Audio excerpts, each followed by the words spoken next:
નમસ્કાર મિત્રો, જ્ઞાન વિશે ચેનલમાં આપનું હાર્દિક સ્વાગત છે।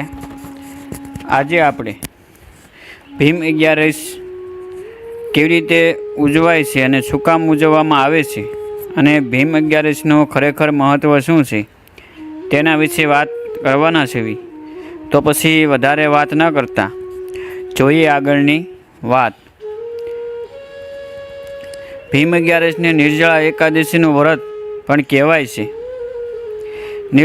નિર્જળા એકાદશીનું વ્રત જયશ્રેષ્ઠ માસના શુક્લ પક્ષની એકાદશી તિથિએ કરવામાં આવે છે।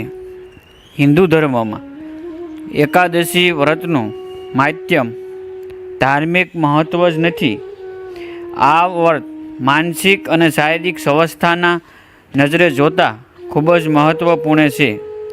એકાદશીનું વ્રત ભગવાન નારાયણની આરાધનાને સમર્પિત થાય છે। આ એકાદશીનું વ્રત કરીને શ્રદ્ધા અને સામર્થ્ય અનુસાર દાન કરવું જોઈએ। આ દિવસે વિધિપૂર્વક જળ કળશનું દાન કરનારા લોકોને પૂરા વર્ષની એકાદશીઓનું ફળ મળે છે। આ પ્રકારે જે આ પવિત્ર એકાદશીનું વ્રત કરે છે તે સમસ્ત પાપોથી મુક્ત થઈ જાય છે। આ દિવસે ઉપવાસ અને જળથી પૂર્ણ કુંભ ઘડાનું દાન મંદિરમાં અથવા બ્રાહ્મણને કરવાથી સર્વ પ્રકારની મનોકામના પૂર્ણ થાય છે। ભગવાન વિષ્ણુને તુલસી દળ અર્પણ કરવા, પુરુષ સૂક્તનું પઠન પણ ઉત્તમ માનવામાં આવે છે। સાથોસાથ શ્રી વિષ્ણુ સહસ્ત્રનામ સ્ત્રોતનું પઠન પણ શુભ ફળદાયી માનવામાં આવે છે।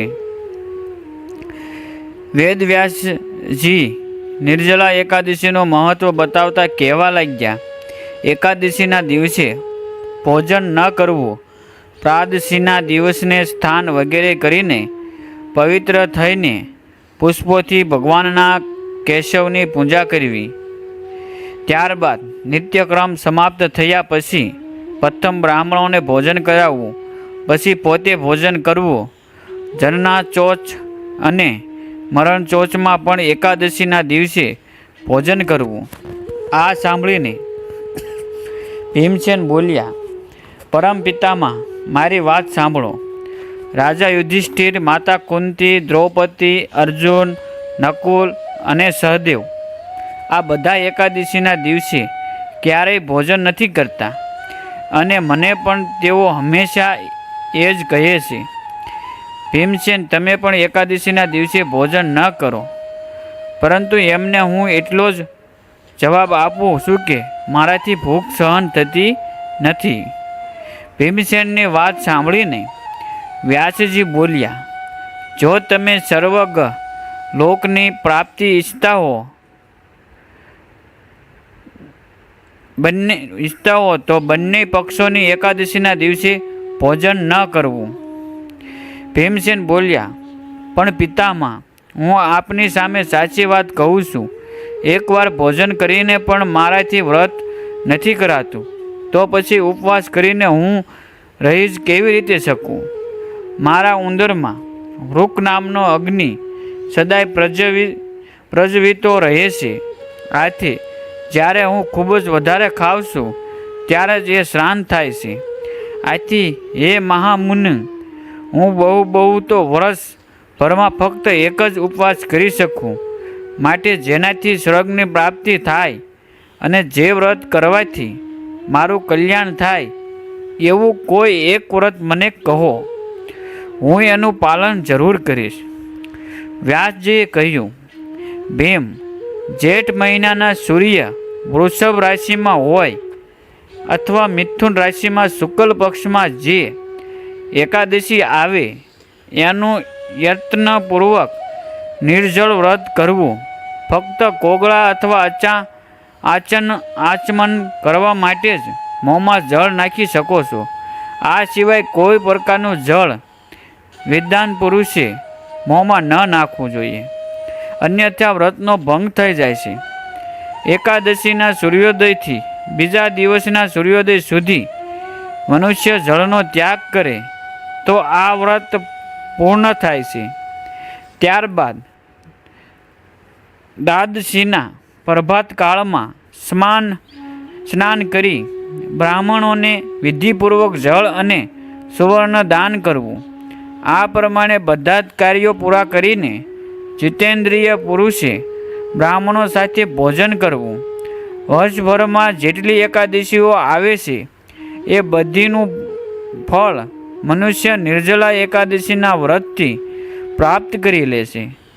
શંખ, ચક્ર અને ગદા ધારણ કરનારા ભગવાને કેશવે મને કહ્યું કે જો માનવ બધું છોડીને એકમાત્ર મારા ચરણે આવી જાય અને એકાદશીના દિવસે નિરાહાર રહે તો એ બધાય પાપોથી છૂટી જાય છે. એકાદશીનું વ્રત કરનાર પુરુષ પાસે વિશાળ કાપ, વિકરાળ આકૃતિવાળા અને કાળકા રંગના દંડ પાસધારી ભયંકર અમદૂતો નથી આવતા. અંતકાળમાં પિતાંબરધારી સૌમ્ય સ્વભાવવાળા, હાથમાં સુદર્શન ધારણ કરનારા અને મન સમાન વેગવાન વિષ્ણુદૂતો આખરે આ વૈષ્ણવ પુરુષને વિષ્ણુના ધામમાં લઈ જાય છે. માટે નિર્જળા એકાદશીના દિવસે યતનપૂર્વક ઉપવાસ અને હરિનું ભજન કરવું. સ્ત્રી હોય કે પુરુષ, જો એણે ભયંકર પાપો કર્યા હોય તો પણ સધળા નષ્ટ થઈ જાય છે. જે મનુષ્ય આ દિવસે જળના નિયમનું પાલન કરે છે અને પૂર્ણયોનો ભાંગી બને છે.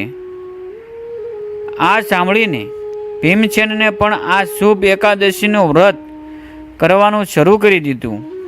ત્યારથી એ પાંડવ એકાદશી કે ભીમ 11 નામથી વિખ્યાત થઈ. ભીમ એકાદશીમાં દાન આપવાનું મહત્વ. ભીમ એકાદશીના અવસર પર વ્રત જપનો તો મહિમા છે જ, પરંતુ આ દિવસે દાન કર્મનો સવિશેષ મહિમા છે. ધાર્મિક માન્યતા અનુસાર આ દિવસે મીઠાનું દાન કરવું શુભદાયી બની રહે છે.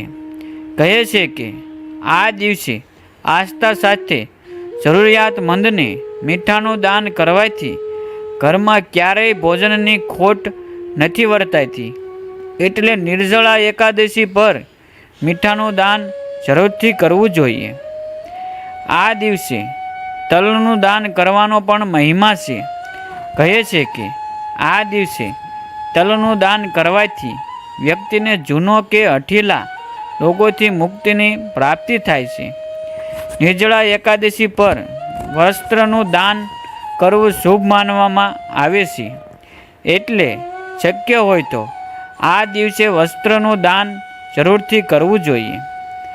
આ દિવસે વસ્ત્રોનું દાન કરવાથી જાતકને દીર્ઘ આયુષ્યની પ્રાપ્તિ થતી હોવાની માન્યતા પ્રચલિત છે.